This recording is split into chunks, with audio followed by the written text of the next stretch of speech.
নিস্তব্ধ এক মধ্যরাতে বৃষ্টিতে ভেজা এক অচেনা ছেলেকে একটি বিধবা মেয়ে তার বাড়িতে আশ্রয় দিয়েছিল। কিন্তু তারপর যা ঘটেছিল সেটা জানলে চমকে যাবেন। কি ঘটেছিল তার সাথে জানতে হলে অবশ্যই ভিডিওটি শেষ পর্যন্ত দেখতে হবে। এই সত্য ঘটনাটি উত্তরাখণ্ডের রায়পুর জেলার। রাতের নিস্তব্ধতা ছিল চারদিকে। বাইরে বৃষ্টি হচ্ছিল, ঘরের এক কোণে ছোট একটি ল্যাম্প জ্বলছিল। বিছানায় শুয়ে থাকা কবিতা পাশ ফিরল। হঠাৎ তার ঘুম ভেঙে গেল।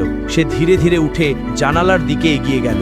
বাইরে উকি দিতেই তার চোখ আটকে গেল। প্রবল বৃষ্টিতে তার বাড়ির দরজার কাছে বারান্দায় এক ছেলে জবুতুবু হয়ে বসে আছে। তার পুরো শরীর ভিজে গেছে। একটা পুরনো কম্বল তার শরীরের সাথে লেপ্টে আছে। ছেলেটির চোখে কোনো ভয় ছিল না, সেখানে কেবল এক নীরবতা ছিল যা সেই শীতের রাতের সাথে লড়াই করছিল। কবিতার বুক প্রথমে ধক করে উঠল। এত রাতে এই অচেনা ব্যক্তি তার দরজায় কি করছে? কিন্তু পর মুহূর্তেই তার ভেতরের মানবতা ভয়কে জয় করে নিল। সে সাহস সঞ্চয় করে দরজা খুলল এবং ধীরে গলায় জিজ্ঞেস করল, কে তুমি? ছেলেটি মাথা নিচু করে বলল, আমার নাম আকাশ। বাইক পাংচার হয়ে গেছে। এত রাতে কোনো সাহায্য পাইনি, শুধু একটা রাত কাটাতে হবে। আপনি চাইলে আমি বাইরে বারান্দাতেই বসে থাকব। শুধু একটু কম্বল বা কাঠ যদি পাওয়া যায়, যাতে এই ঠান্ডা থেকে বাঁচতে পারি। কবিতা কিছুক্ষণ চুপ করে রইল। তার ভেতরে ভয় আর দয়া দুটোই লড়াই করছিল। কিন্তু আকাশের কাঁপতে থাকা অবস্থা দেখে তার মন গলে গেল। সে ভাবল, একে ফেরানো সম্ভব নয়। কবিতা বলল, আমি তোমাকে কাঠ আর কম্বল দিচ্ছি। বৃষ্টি তখনও অঝরে ঝরছিল। আকাশ মাথা নাড়ল। তার চোখে কিছুটা স্বস্তি দেখা গেল। কবিতা ভেতরে গিয়ে কিছুক্ষণ পর কাঠের বোঝা আর একটা পুরনো কম্বল নিয়ে ফিরে এলো। সে সবকিছু দরজার কাছে রেখে দিল এবং কোনো কথা না বলে দরজা বন্ধ করে দিল। আকাশ আগুন জ্বালালো, কিন্তু ঠান্ডা বাতাস এতটাই তীব্র ছিল যে আগুন বেশিক্ষণ টিকতে পারছিল না। তার উপর বৃষ্টিতে ভেজা কম্বল আর হাড় কাঁপানো ঠান্ডা তাকে আরও কাঁপতে বাধ্য করছিল। রাত প্রায় 12টা বেজে গেছে। তখনই আবারও বিদ্যুৎ চমকালো এবং কবিতার ঘুম কেটে গেল।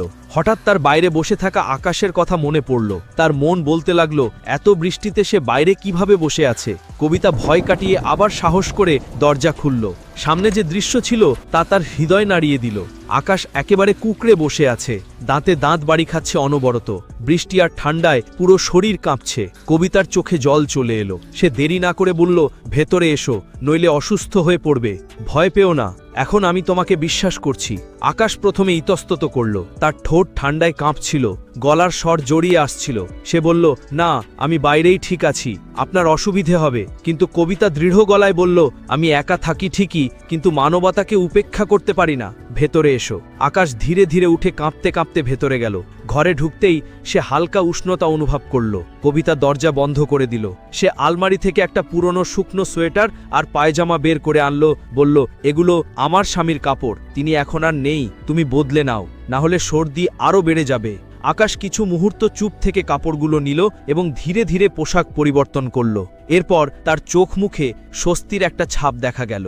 কবিতা খাটের দিকে ইশারা করে বলল, এখানে শুয়ে পড়ো, সকাল হলেই চলে যাবে। আকাশ খাটের দিকে তাকালো, তারপর ধীর গলায় বলল, আপনি এতে শুয়ে পড়ুন, আমি কোনো এক কোনায় বসে থাকব। কবিতা হালকা হেসে বলল, ঘরে আর বিছানা নেই, আর এত ঠান্ডায় বসে থাকার মানে হলো জ্বরকে নিমন্ত্রণ জানানো। তুমি শুয়ে পড়ো, আমি চেয়ারে বসে থাকব। আকাশ আর তর্ক করতে পারল না। সে খাটের উপর গিয়ে বসল। প্রথমবারের মতো তার ঠোঁটে এক চিলতে হাসি ফুটে উঠল। কিছুক্ষণ পর কবিতা ভেতরে গেল এবং 2 কাপ চা বানিয়ে আনলো। গরম চায়ের ভাঁপ ঘরে ছড়িয়ে পড়তেই হাড় কাঁপানো শীতের রাতটা যেন কিছুটা নরম হয়ে এলো। আকাশ চায়ের কাপ হাতে নিয়ে অবাক হয়ে জিজ্ঞেস করল, আপনি নিজেই বললেন যে আপনার ভয়ের আগে, তবু আমার জন্য এত কিছু কেন করছেন? কবিতা তার চোখের দিকে তাকিয়ে ধীর গলায় বলল, কখনো কখনো একা থাকলে ভয় কমে যায়, তখন মানুষের কষ্টটাই বেশি বড় মনে হয়। তার স্বর নিচু ছিল, কিন্তু তাতে অনেক না বলা কথা লুকিয়েছিল। দুজনে চায়ে চুমুক দিতে থাকলো আর ঘরের ভেতর নিস্তব্ধতা বাড়তে লাগলো। তারপর কবিতা সাহস করে জিজ্ঞেস করল, এত রাতে কোথায় যাচ্ছিলে? আকাশ দীর্ঘশ্বাস ফেলে বলল, দিদির বাড়ি থেকে ফিরছিলাম, রাস্তায় চাকা পাংচার হয়ে গেল, পকেটে টাকাও শেষ হয়ে গিয়েছিল, না পাংচার সারাতে পারলাম আর না কোনো সাহায্য পেলাম। কবিতা মন দিয়ে তার কথা শুনল। তারপর জিজ্ঞেস করল, তোমার বাবা মা কোথায় থাকেন? আকাশের চোখ দুটো একটু ভারী হয়ে এলো। সে বলল, গ্রামে, এই রায়পুরের কাছেই ছোট্ট একটা দোকান চালান। আমিও তাই করতাম, কিন্তু পড়াশোনা শেষ করার পর বড় কিছু করতে চাই, হয়তো এমন কিছু যা আমার ভাগ্য বদলে দেবে। কবিতা তার দিকে তাকিয়ে হেসে বলল, স্বপ্ন দেখা খারাপ কিছু নয়, স্বপ্নই মানুষকে এগিয়ে যাওয়ার সাহস যোগায়। আকাশ তার মুখের দিকে ভালো করে তাকালো এবং নিচু স্বরে জিজ্ঞেস করল, আর আপনি আপনি এই বাড়িতে একা কেন থাকেন? একথা শোনামাত্র কবিতার মুখ কিছুক্ষণের জন্য শক্ত হয়ে গেল। সে চোখ নামিয়ে নিল, তারপর ধীর গলায় বলল, এই বাড়িটা একসময় আমার ঠাকুমার ছিল, এখন শুধুই আমার স্মৃতির আধার। বিয়ে তো হয়েছিল, কিন্তু যার সাথে করেছিলাম সে আমাকে ঠকিয়েছে। সে অন্য কাউকে ভালোবাসত এবং তার সাথে চলে গেল, মাঝখান থেকে আমার জীবনটা নষ্ট করে দিল। আকাশের চোখে নীরবতা নেমে এলো। কবিতা নিজের কষ্ট হেসে লুকানোর চেষ্টা করে বলল, এখন স্কুলে পড়াই, বাচ্চাদের সরলতাই আমাকে জীবনের সাথে জুড়ে রেখেছে। আকাশ তার চোখের দিকে তাকিয়ে বলল, আপনি খুব সাহসী। কবিতা হালকা হেসে বলল, সাহস তো তখন রাখতে হয় যখন আর কোনো রাস্তা খোলা থাকে না। ঘরটা এখন আর শীতে নয়, আবেগে পূর্ণ ছিল।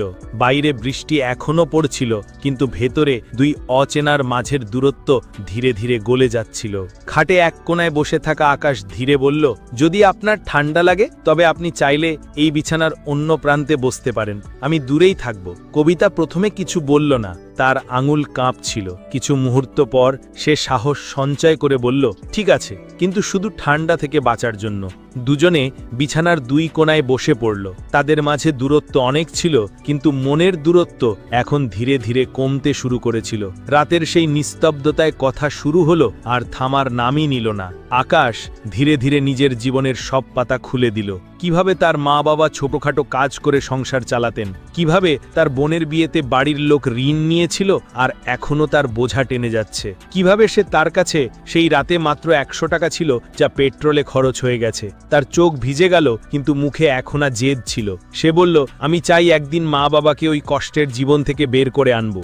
আমিও কিছু করে দেখাতে চাই যাতে মানুষ আমাকে মনে রাখে। কবিতা তার কথা শুনল এবং নিজেকে আর আটকাতে পারল না। সে নিজের ভাঙা বিয়ে যন্ত্রণা বর্ণনা করল, কিভাবে তার স্বামী অন্য কারো হাত ধরে তাকে একা ফেলে চলে গেছে, কিভাবে সে বছরের পর বছর নিজেকে শক্ত দেখানোর চেষ্টা করেছিল, কিন্তু রাতে একাকিত্ব তার মন ভেঙে দিত। তার গলা ধরে এলো, এখন ওই বাচ্চাদের সরলতাই আমাকে বাঁচিয়ে রেখেছে। তাদের চোখের আলোয় আমি আমার অসম্পূর্ণ পরিবার দেখতে পাই। আকাশ চুপচাপ তার কথা শুনছিল, তারপর আস্তে করে বলল, কখনো কখনো অচেনা মানুষকে নিজের কষ্ট বলা সহজ হয়, কারণ সে আপনাকে বিচার করে না, শুধু শোনে। কবিতা প্রথমবারের মতো তার দিকে তাকালো। তার চোখে কোনো লোভ নেই, কোনো সন্দেহ নেই, ছিল শুধু সততা আর সরলতা। বাইরে বৃষ্টি তখনও পড়ছিল, কিন্তু ঘরের ভেতরে যেন কোনো এক অদৃশ্য দেওয়াল ভেঙে পড়ছিল। ঘণ্টার পর ঘণ্টা কথা চলতে থাকল, স্বপ্নের কথা, অসম্পূর্ণ সম্পর্কের কথা এবং সেই একাকিত্বের কথা যা দুজনেই আলাদাভাবে সহ্য করেছিল। ধীরে ধীরে রাত ফুরিয়ে এলো। যখন জানালা দিয়ে ভোরের প্রথম আলো ভেতরে এলো, তখন কবিতা উঠল এবং আবারও চা বানিয়ে নিয়ে এলো।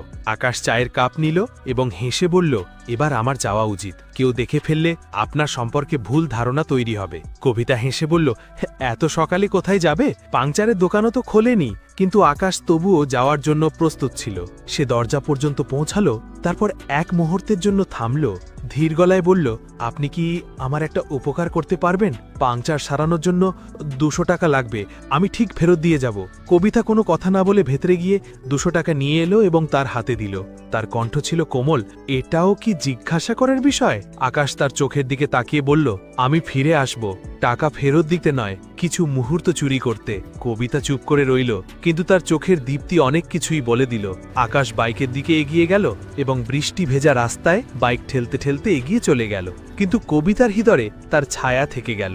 যখন আকাশ নিজের গ্রামে ফিরল, বাড়ির পরিবেশ বেশ থমথমে ছিল। মায়ের চোখ দরজার দিকেই আটকে ছিল, আর বাবার নীরবতায় লুকিয়েছিল নানা প্রশ্ন।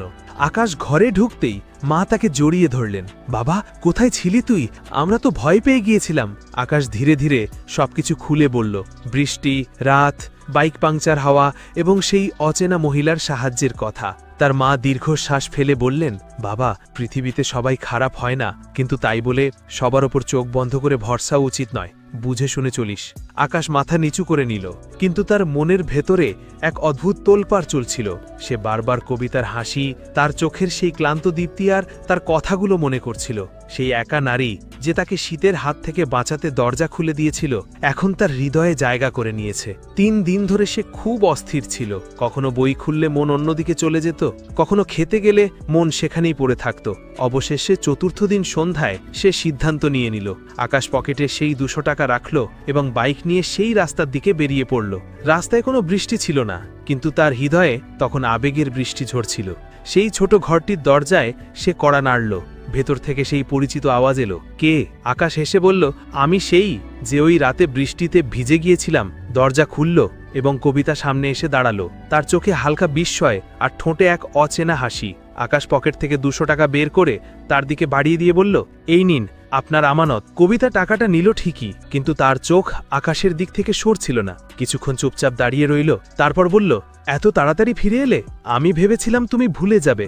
আকাশ হেসে বলল, ভুলে গেলে হয়তো নিজেকেই হারিয়ে ফেলতাম। সেই মুহূর্তে কবিতার মন ভরে উঠল। তার চোখে জল ছিল, কিন্তু তাতে লুকিয়েছিল স্বস্তিও। সেদিন আকাশ বেশিক্ষণ থাকেনি, কিন্তু এরপর তার আসা যাওয়ার একটা সিলসিলা তৈরি হয়ে গেল। কখনো সে স্কুল ছুটির পর আসত, কখনো ছুটির দিনে। দুজনে একসাথে বসত, চা খেত আর ঘন্টার পর ঘন্টা গল্প করত। পুরনো দুঃখ, অপূর্ণ স্বপ্ন আর নতুন আশা সবকিছু ধীরে ধীরে তাদের মধ্যে এক সম্পর্কের রূপ নিতে শুরু করলো। আকাশ হাসি ঠাট্টা করলে কবিতার চোখের বিষাদ কেটে যেত। এভাবেই 6 মাস কেটে গেল। এখন কবিতার ঘরের জানালে দিয়ে শুধু বাতাসই আসত না, বরং খুশির হাওয়াও বয়ে আসত।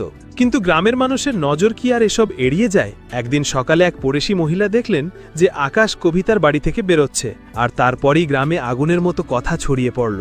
ওই মহিলা একা থাকে আর ছেলেটা বারবার ওর বাড়ি যায়। নিশ্চয়ই দুজনের মধ্যে কিছু চলছে। যখন এই কথা আকাশের কানে পৌঁছালো, তার চেহারা শক্ত হয়ে গেল। সে জানত এখন যদি সে চুপ থাকে, তবে যে নারীকে সে প্রথম রাতে বৃষ্টির হাত থেকে বাঁচিয়েছিল, আজ সে সমাজের কথায় ভেঙে পড়বে। সে ঠিক করল আজ বিকেলেই কবিতার সাথে দেখা করবে। তার চোখে এবার এক অন্যরকম দৃঢ়তা ছিল। সেই সন্ধ্যায় যখন আকাশ কবিতার বাড়িতে পৌঁছালো, তার চোখ মুখে এক আলাদা ভাব ছিল। কবিতার দরজা খুলল এবং আকাশকে দেখেই বুঝতে পারল যে আজ তার নীরবতা ভেঙেছে। আকাশ দেরি না করে বলল, আমাদের এই আসা যাওয়ার ব্যাপারটা আর এইভাবে চলবে না। লোকে নানা কথা ছড়াতে শুরু করেছে এবং আমি চুপ থেকে আপনাকে ভেঙে পড়তে দেখতে পারবো না। কবিতার শ্বাস এক যেন আটকে গেল। সে ধীরে জিজ্ঞেস করল, তাহলে? আকাশ তার চোখের দিকে তাকালো এবং স্পষ্ট গলায় বলল, চলো না আমরা এই সম্পর্কটাকে একটা নাম দিই, বিয়ের নাম। কবিতার ঠোঁট কেঁপে উঠল, চোখ ছলছল করে উঠল। সে মাথা নিচু করে ধীর স্বরে বলল, তোমার বাবা মা কি আমাকে মেনে নেবেন? আমি তোমার চেয়ে বয়সে বড়, বিধবা এবং একা। আকাশ এগিয়ে এসে তার হাত ধরল। তার স্পর্শে ছিল বিশ্বাস আর আপনত্বের ছোঁয়া। সে বলল, আমি ওদের সব জানিয়েছি। ওরা শুধু একটাই কথা বলেছে, তুই যদি খুশি থাকিস তবে আমরাও খুশি। কবিতার চোখ দিয়ে জল গড়িয়ে পড়ল, কিন্তু এবারের এই অশ্রু কষ্টের ছিল না, ছিল স্বস্তির। সে ধীর গলায় বলল, সত্যি তুমি আমার জন্য এত কিছু করতে পারবে? আকাশ হাসল, বলল, যে মানুষটি আমাকে বৃষ্টির সেই রাতে হাড় কাঁপানো শীত থেকে বাঁচিয়েছিল, আমি তাকে সারা জীবন একাকিত্ব থেকে রক্ষা করব। কয়েক সপ্তাহ পর গ্রামের অলিগলিতে হালকা ঢোলকের আওয়াজ প্রতিধ্বনিত হতে লাগল। মন্দিরে আকাশ আর কবিতা 7 পাক নিচ্ছিল। তাদের হাতে হাত রাখা ছিল, যেখানে এখন আর কোনো ভয় ছিল না, ছিল শুধু বিশ্বাস আর সারা জীবন পাশে থাকার প্রতিশ্রুতি। আকাশের বাবা মাও সেখানে উপস্থিত ছিলেন। শুরুতে তাদের চোখে মুখে কিছুটা দ্বিধা ছিল, কিন্তু যখন তারা কবিতার চোখে নিজের ছেলের জন্য অকৃত্রিম ভালোবাসা আর আপনত্ব দেখল, তখন তাদের চোখেও খুশির ঝিলিক ফুটে উঠল। বিয়ের পর যখন তারা গ্রামে ফিরল, তখনও কিছু লোক ফিসফিস করছিল, কিছু দৃষ্টিতে তখনও প্রশ্ন ছিল। কিন্তু আকাশ সবার সামনে দাঁড়িয়ে স্পষ্ট গলায় বলল, আমাদের সম্পর্ক নিয়ে কারো কোনো সমস্যা থাকে, তবে সেই সমস্যা আমাদের সম্পর্কের নয়, আপনাদের চিন্তা ভাবনায় রয়েছে। মুহূর্তের জন্য পিনপতন নীরবতা নেমে এলো। তারপর হাততালির আওয়াজে পুরো এলাকা মুখরিত হয়ে উঠল। সমালোচকদের মাথা নিচু হয়ে গেল। সম্পর্কটি নিয়ে আর কোনো প্রশ্ন রইল না। শুরু হলো আশীর্বাদের বর্ষণ। আকাশ আর কবিতা স্কুলের কাছেই একটি ছোট বাড়ি নিল, যেখানে কবিতা পড়াতো। সেখান থেকে শুরু হলো তাদের জীবনের এক নতুন অধ্যায়। বিয়ের পর আকাশ আর কবিতার সংসার ছোট হলেও সেখানে শান্তির কোনো কমতি ছিল না। সকালের স্কুলের ঘণ্টা, বাচ্চাদের কলকালি আর বিকেলের চায়ের আড্ডায় এটাই ছিল তাদের পৃথিবী। কবিতার চোখের বিষাদ এখন আনন্দে পরিণত হয়েছে। আকাশের হাসি এখন শুধু উচ্ছ্বাস নয়, বরং দায়িত্ববোধের প্রতীক হয়ে উঠেছে। আজ যখন তারা দুজনে পিছনে ফিরে সেই রাতের কথা ভাবে, তখন একটাই কথা মনে আসে, যদি সেদিন রাতে দরজা বন্ধ থাকত, তাহলে হয়তো জীবনের সব জানালাই চিরকালের জন্য বন্ধ হয়ে যেত। কারণ সেই রাত, সেই বৃষ্টি আর সেই দরজায় কড়া নড়ার শব্দই তাদের জীবনের সবচেয়ে বড় আশীর্বাদ হয়ে এসেছিল। তো বন্ধুরা, আপনারা কে কোন জায়গা থেকে ভিডিও দেখছেন কমেন্টে জানানোর অনুরোধ রইল। ভিডিওটি ভালো লাগলে একটি লাইক দিয়ে চ্যানেলটি সাবস্ক্রাইব করতে ভুলবেন না। আজকের মতো এখানেই বিদায়। শেষ পর্যন্ত আমাদের সাথে থাকার জন্য অসংখ্য ধন্যবাদ।